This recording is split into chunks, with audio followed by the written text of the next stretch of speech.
We should mention that Nitro opens up with a clean shaven Rick Rude. The NWO are going to open the show. Rick Rude's going to be appearing there, and you're going to introduce him. And Dave Meltzer would write, before getting into storyline matters, Rude stated that, quote, Shawn Michaels never beat Bret Hart. Vince McMahon told the referee to ring the bell and rob Bret Hart of the title, end quote. And Meltzer says Rude, in the truest time-honored tradition of the business, a day or two after debuting with the WWF on August 4th in Atlantic City and appearing without signing a contract, called Bischoff up and the two opened dialogue. Whether they agreed at that point or held it off for the opportune moment, or whether Rude or one of the very few WWF television personalities to have not signed a contract contacted Bischoff again this past week, figuring the timing would never be so perfect for his leverage, is unknown. He was among the group really upset with how McMahon handled things, although it would probably be incorrect to describe this as anything more than a monetary deal that had been in some form in the works for 3 months. So let's talk about that. Had you had a preliminary conversation with Rude before, or how does this appearance come to be? Again, Dave Meltzer, absolutely wrong. There was no preliminary conversation. It wasn't about Rick Rude and leverage. I hadn't spoken to Rick Rude in I don't know how long, until the night that all the things went down in Montreal. So everything that Dave said is bullshit. All of it. It's a lie. He made it up in his head to try to sound like he had some inside information or some insight as to what could possibly be. And he was absolutely 1000% phony and wrong. Here's what happened. I was at home. I wasn't even watching the pay-per-view from Montreal. Sunday night, I'm on my couch. I don't know what I was watching. Just finished dinner, relaxing, thinking about what I'm going to do the next day. My phone rings. It's like, whoa, wait a minute. Sunday night, who's calling me? I didn't recognize the number. I picked up the phone. It was Rick Rude. He proceeded to, and this was like minutes after everything went down.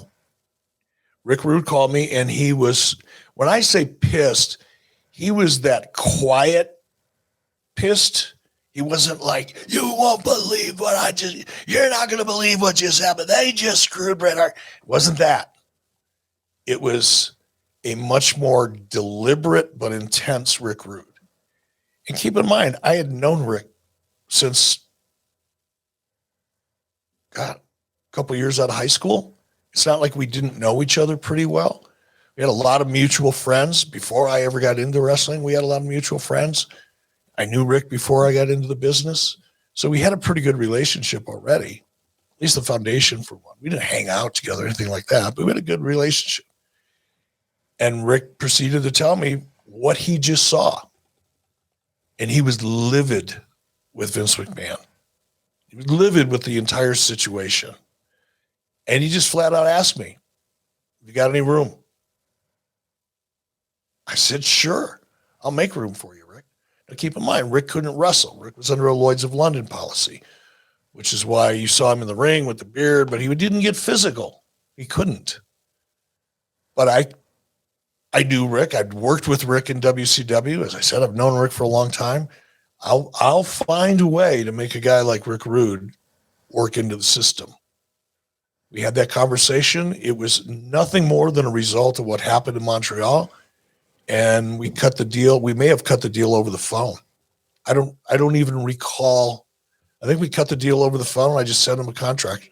Had my attorneys send him a contract. But yeah, it was quick and easy, but there was no preliminary. It wasn't planned months in advance. It was, all the bullshit that Dave wrote about was absolutely, like so much of the other bullshit that he writes about, without any foundation at all. Had you not spoken to Rick since he had been on WWF TV at all? Nope. Okay. Nope. When you, you guys are going to pull off a pretty cool moment here where we get to see him on both shows the same day, knowing that you're the guy who used to give the finishes away for Raw. That's right up your alley now. Yeah, absolutely. Who has the idea about the facial hair adjustment? Do you recall? Me. Yep. You just want to make it very apparent that's a tape show. Yeah, it was kind of like rub their nose in it. Yeah. You know, just remind everybody. Yeah. Their tape. I'm live. Yes. Is that one of your proudest moments? Just as in the Monday Night War? I mean, just in terms of, you know, like I know once upon a time, hey man, we'll debut and we'll have Lex Luger and they won't know. And then we'll have their women's champion come over and drop the title. I mean, like, so you've had a few of these little, oh yeah, I'm getting under their skin now. And I love that about you. Does this make the list? Oh, it's on the list, but certainly not the greatest. You know, I think, I mean, it was tough to beat the Lex Luger moment. Yeah. Not only because it was so well executed, nobody found out. Everybody in WWE thought he was still under contract. And I just knew that was going to be effective. So that to me is the highlight of the kind of stunts that I pulled. But there's, you know, the Rick Rude showing up on our show was definitely right up there, but just not the biggest moment. And the thing with Luger's is set the tone. It subconsciously and probably consciously among some of the audience just sent the message to everybody that you cannot afford to miss an episode of Nitro because you don't know what's going to happen. Yeah. You just don't know. And you want to be there and experience it live. You don't want to hear about it the next day and go, shit, should have been watching it. Damn it.